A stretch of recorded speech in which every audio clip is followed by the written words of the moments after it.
Good morning, good afternoon, good evening. Welcome to Raven's Readings. I'll be reading again from A Room with a View, a 1908 novel by E.M. Forster. It's about a young, sheltered woman living in the restrained and class-conscious culture of Edwardian England. It's both a romance and a humorous critique of the class distinctions at that time. I do readings twice a week, Tuesdays and Fridays. If you subscribe to my Substack newsletter, you'll get notified of my updates as soon as they're ready. If you enjoy this reading or have other classics you'd like to hear, leave me a comment. In the previous chapter, Cecil announced that he was now Lucy's fiance, also to be called Fiasco, as her family jokingly mispronounces it. But I think they're pleased about him. Maybe. We'll see. Chapter 9, Lucy as a Work of Art. A few days after the engagement was announced, Mrs. Honeychurch made Lucy and her Fiasco come to a little garden party in the neighborhood, for naturally she wanted to show people that her daughter was marrying a presentable man. Cecil was more than presentable. He looked distinguished, and it was very pleasant to see his slim figure keeping step with Lucy and his long, fair face responding when Lucy spoke to him. People congratulated Mrs. Honeychurch, which is, I believe, a social blunder, but it pleased her, and she introduced Cecil rather indiscriminately to some stuffy dowagers. At tea, a misfortune took place. A cup of coffee was upset over Lucy's figure silk, and though Lucy feigned indifference, her mother feigned nothing of the sort, but dragged her indoors to have the frock treated by a sympathetic maid. They were gone some time, and Cecil was left with the dowagers. When they returned, he was not as pleasant as he had been. "Do you go to much of this sort of thing?" he asked when they were driving home. "Oh, now and then," said Lucy, who had rather enjoyed herself. "Is it typical of country society?" "I suppose so. Mother, would it be?" "Plenty of society," said Mrs. Honeychurch, who was trying to remember the hang of one of the dresses. Seeing that her thoughts were elsewhere, Cecil bent towards Lucy and said, "To me it seemed perfectly appalling, disastrous, portentous." "I'm so sorry that you were stranded." "Oh, not that, but the congratulations. It is so disgusting the way an engagement is regarded as public property, a kind of waste place where every outsider may shoot his vulgar sentiment. All those old women smirking. Oh, one has to go through it, I suppose. They won't notice us so much next time." But my point," he said, "is that their whole attitude is wrong. An engagement, horrid word in the first place, is a private matter and should be treated as such." Yet the smirking old women, however wrong individually, were racially correct. The spirit of the generations had smiled through them, rejoicing in the engagement of Cecil and Lucy because it promised the continuance of life on earth. To Cecil and Lucy it promised something quite different, personal love. Hence Cecil's irritation and Lucy's belief that his irritation was just. "How tiresome," she said. "Couldn't you have escaped to tennis?" "I don't play tennis, at least not in public. The neighborhood is deprived of the romance of me being athletic. Such romance as I have is that of the inglese italiano." "Inglese italiano? È un diavolo incarnato. You know the proverb?" She did not. Nor did it seem applicable to a young man who had spent a quiet winter in Rome with his mother. But Cecil, since his engagement, had taken to affect a cosmopolitan naughtiness which he was far from possessing. "Well," said he, "I cannot help it if they do disapprove of me. There are certain irremovable barriers between myself and them, and I must accept them." "We all have our limitations, I suppose," said wise Lucy. "Sometimes they are forced on us, though," said Cecil, who saw from her remark that she did not quite understand his position. "How?" "It makes a difference, doesn't it, whether we fully fence ourselves in, or whether we are fenced out by the barriers of others?" She thought a moment, and agreed it did make a difference. "Difference?" cried Mrs. Honeychurch, suddenly alert. "I don't see any difference. Fences are fences, especially when they're in the same place." "Oh, we were speaking of motives," said Cecil, on whom the interruption jarred. "Oh, my dear Cecil, look here." She spread out her knees and perched her card case on her lap. "This is me. That's Windy Corner. The rest of the pattern is the other people. Motos are all very well, but the fence comes here."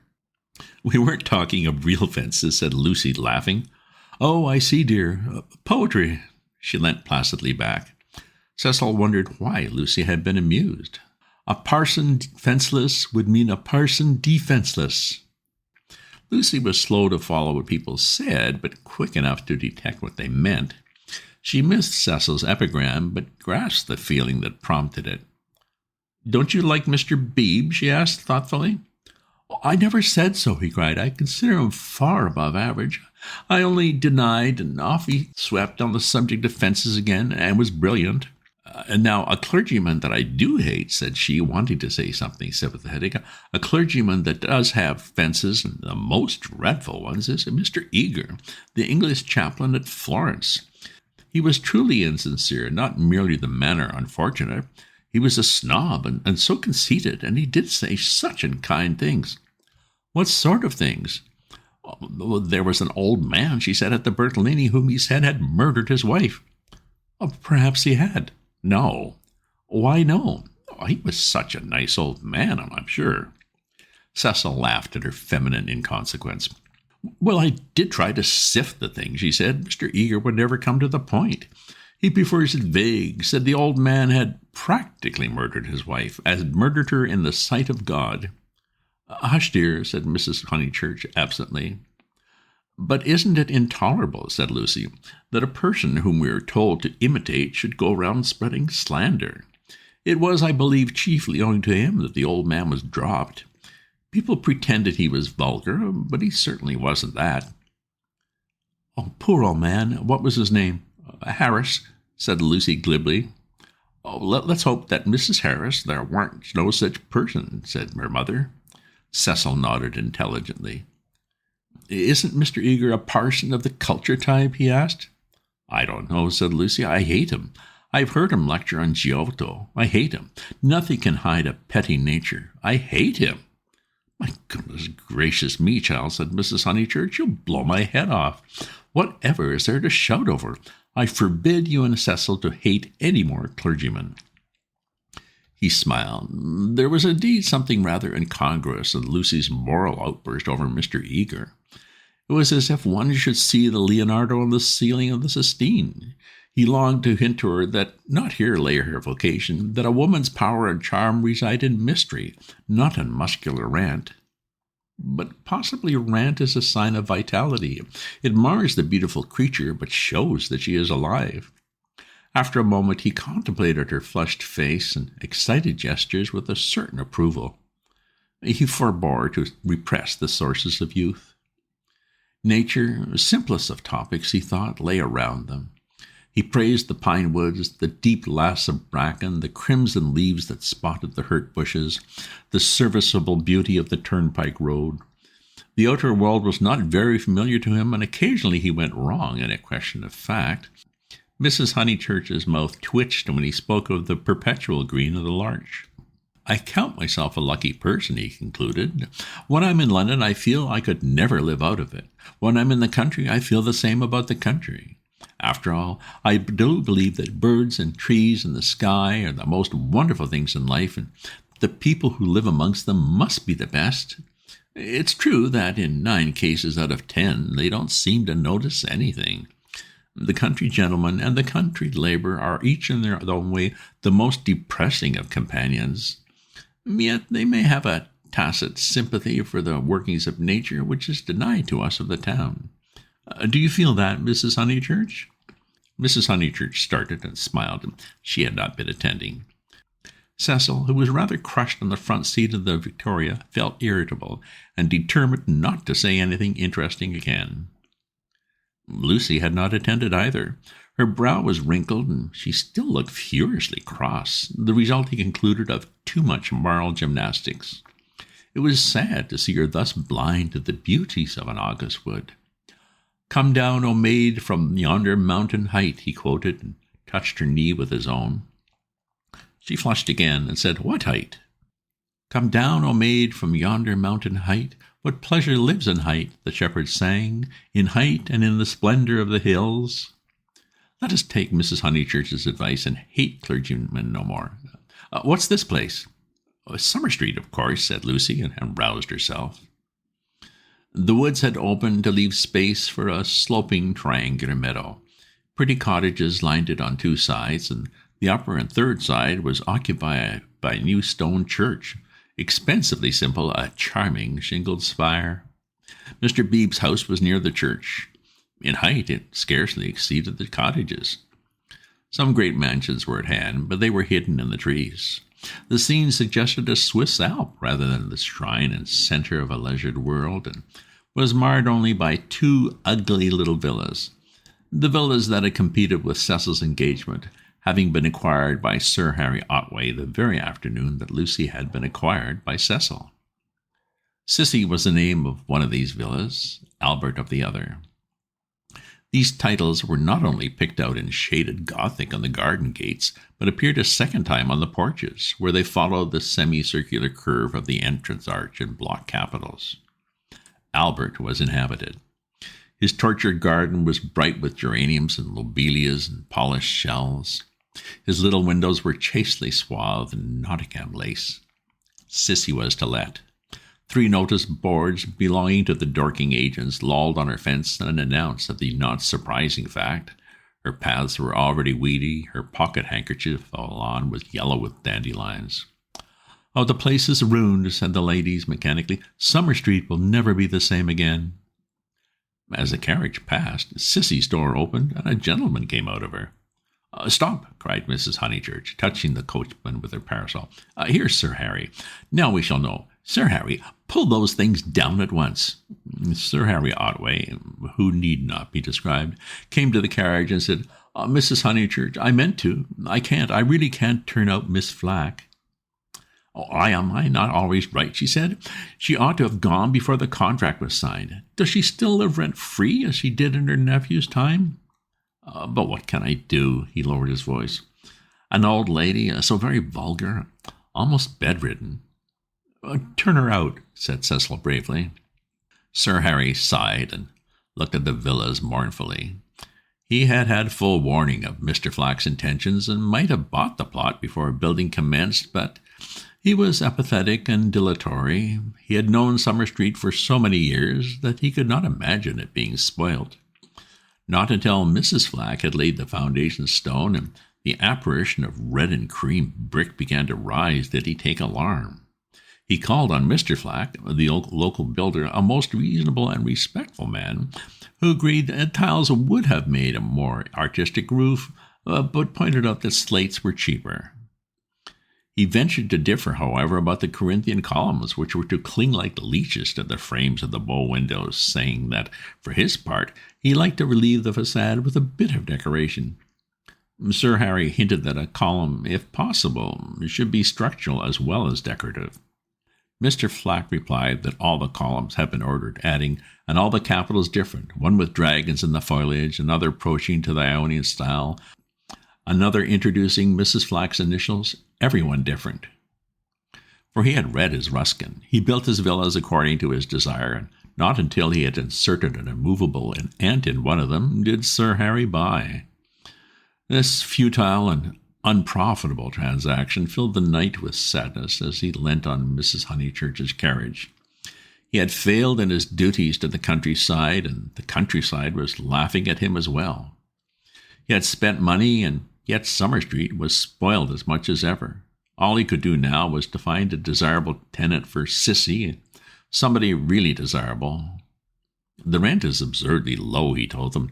"Perhaps I am an easy landlord, but it's such an awkward size. It's too large for the peasant class and too small for anyone the least like ourselves." Cecil had been hesitating whether he should despise the villas or despise Sir Harry for despising them. The latter impulse seemed the more fruitful. "You ought to find a tenant at once," he said maliciously. "It would be a perfect paradise for a bank clerk." "Exactly," said Sir Harry excitedly. "That is exactly what I fear, Mr. Vyse. It will attract the wrong type of people. The train service has improved, a fatal improvement to my mind. And what are 5 miles from a station in these days of bicycles?" Rather a strenuous clerk it would be, said Lucy. Cecil, who had his full share of medieval mischievousness, replied that the physique of the lower middle classes was improving at a most appalling rate. She saw that he was laughing at their harmless neighbour and roused herself to stop him. Sir Harry, she exclaimed, I have an idea. How would you like spinsters? My dear Lucy, that would be splendid. Do you know any such? Yes, I met them abroad. Gentlewomen? He asked tentatively. Yes, indeed, and at the present moment homeless. I heard from them last week, Miss Teresa and Miss Catherine Allen. I'm really not joking. They are quite the right people. Mr. Beebe knows them too. May I tell them to write to you? Indeed you may, he cried. Here we are with the difficulty solved already. How delightful it is. Extra facilities? Please tell them that they shall have extra facilities, for I shall have no agent's fees. Oh, the agents, the appalling people they have sent me. One woman, when I wrote a tactful letter, asking her to explain her social position to me, replied that she would pay the rent in advance. As if one cares about that. And several references I took up were most unsatisfactory. People swindlers are not respectable.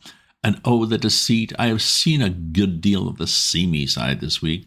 The deceit of the most promising people. My dear Lucy, the deceit. She nodded. My advice, put in Mrs. Honeychurch, is to have nothing to do with Lucy and her decayed gentlewomen at all. I know the type. Preserve me from people who have seen better days and bring heirlooms with them that make the house smell stuffy.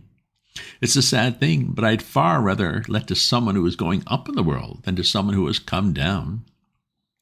I think I follow you, said Sir Harry, but it is, as you say, a very sad thing. The Mrs. Allen aren't that, cried Lucy. Oh, yes, they are, said Cecil. I haven't met them, but I should say they were a highly unsuitable addition to the neighbourhood. Oh, don't listen to him, Sir Harry. He's tiresome. It's I who am tiresome, said Sir Harry. I oughtn't to come with my troubles to young people, but really I am so worried, and Lady Otway will only say that I cannot be too careful, which is quite true, but no real help. Then may I write to Mrs. Allen? Oh, please, said Sir Harry. But his eye wavered when Mrs. Honeychurch exclaimed, oh, beware, they are certain to have canaries. Sir Harry, beware of canaries. They spit the seed out through the bars of the cages, and then the mice come. Beware of women altogether. Only let to a man. Really, he murmured gallantly, though he saw the wisdom of her remark. Men don't gossip over teacups, she said. If they get drunk, there's an end of them. They lie down comfortably and sleep it off. If they're vulgar, they somehow keep it to themselves. It doesn't spread so. Give me a man, of course, provided he's clean. Sir Harry blushed. Neither he nor Cecil enjoyed these open compliments to their sex. Even the exclusion of the dirty did not leave them much distinction. He suggested that Mrs. Honeychurch, if she had time, should descend from the carriage and inspect Sissy for herself. She was delighted. Nature had intended her to be poor and to live in such a house. Domestic arrangements always attracted her, especially when they were on a small scale. Cecil pulled Lucy back as she followed her mother. Mrs. Honeychurch, he said, what if we two walk home and leave you? Oh, certainly, was the cordial reply. Sir Harry, likewise, seemed almost too glad to get rid of them. He beamed at them knowingly and said, ah, young people, and then hastened to unlock the house. Helpless vulgarian, exclaimed Cecil, almost before they were out of earshot. Oh, Cecil, I can't help it. It would be wrong to not loathe that man. He isn't clever, but really he is nice. No, Lucy, he stands for all that is bad in country life. In London, he would keep his place. He would belong to a brainless club, and his wife would give brainless dinner parties. But down here he acts the little god with his gentility and his patronage and his sham aesthetics, and everyone, even your mother, is taken in. All that you say is quite true, said Lucy, though she felt discouraged. I wonder whether it matters so very much. It matters supremely. Sir Harry is the essence of that garden party. Oh, goodness, how cross I feel. How I do hope he'll get some vulgar tenant in that villa. Some woman so really vulgar that he'll notice it. Gentlefolks, with his bald head and retreating chin. But let's forget him. This Lucy was glad enough to do. Cecil disliked Harry Otway and Mr. Beebe. What guarantee was there that the people who really mattered to her would escape? For instance, Freddie. Freddie was neither clever nor subtle nor beautiful, and what prevented Cecil from saying any minute, "It would be wrong not to loathe Freddie"? And what would she reply? Further than Freddie she did not go, but he gave her anxiety enough.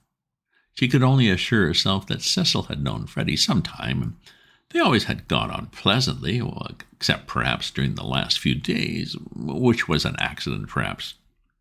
"Which way shall we go?" she asked him. Nature, the simplest of topics, she thought, was around them. Summer Street lay deep in the woods, and she had stopped where a footpath diverged from the high road. "Are there two ways?" "Oh, perhaps the road is more sensible," as we got up smart. "I'd rather go through the wood," said Cecil, with that subdued irritation that she had noticed in him all afternoon. "Why is it, Lucy, that you always say the road? Do you know that you had never once been with me in the fields or the woods since we were engaged?" "Haven't I? Oh, the wood then," said Lucy, startled at his queerness, but pretty sure he would explain it later. It was not his habit to leave her in doubt as to his meaning. She led the way into the whispering pines, and sure enough, he did explain before they had gone a dozen yards. "I had got an idea, I dare say wrongly, that you feel more at home with me in a room." "A room?" she echoed, hopelessly bewildered. "Yes, or at the most in a garden or on a road, never in the real country like this." "Oh, Cecil, whatever do you mean? I have never felt anything of the sort. You talk as if I were a kind of poetess sort of person."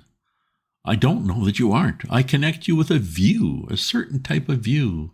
Why shouldn't you connect me with a room?" She reflected a moment, and then said, laughing, "Do you know, you're right. I do. I must be a poetess after all. When I think of you, it's always as in a room. How funny." To her surprise, he seemed annoyed. "A drawing-room, pray, with no view?" "Yes, with no view, I fancy. Why not?" "I'd rather," he said reproachfully, "that you connected me with the open air." She said again, "Oh, Cecil, whatever do you mean?" As no explanation was forthcoming, she shook off the subject as too difficult for a girl, and led him further into the wood, pausing every now and then at some particularly beautiful or familiar combination of the trees. She had known the wood between Summer Street and Windy Corner ever since she could walk alone. She had played at losing Freddie in it when Freddie was a purple-faced baby, and though she had been to Italy, it had lost none of its charm. Presently they came to a little clearing among the pines, another tiny green alp, solitary this time, and holding in its bosom a shallow pool. She explained, "Oh, the Sacred Lake." "Why do you call it that?" "I can't remember why. I suppose it comes out of some book. It's only a puddle now, but you see that stream going through it? Well, a good deal of water comes down after heavy rains and can't get away at once, and the pool becomes quite large and beautiful. Then Freddie used to bathe there. He is very fond of it."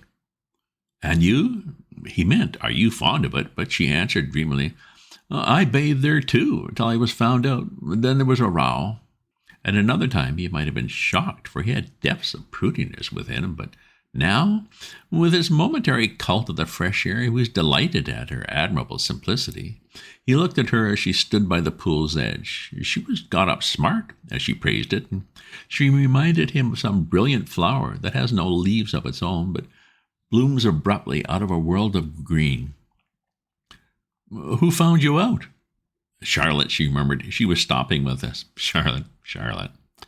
"A poor girl." She smiled gravely. A certain scheme, from which hitherto he had shrunk, now appeared practical. "Lucy?" "Yes, I suppose we ought to be going," was her reply. "Lucy, I want to ask something of you that I have never asked before." At the serious note in his voice, she stepped frankly and kindly towards him. "What, Cecil?" "Hitherto never, not even that day on the lawn when you agreed to marry me." He became self-conscious and kept glancing round to see if they were observed. His courage had gone. "Yes?" "Up to now, I have never kissed you." She was as scarlet as if he had put the thing most indelicately.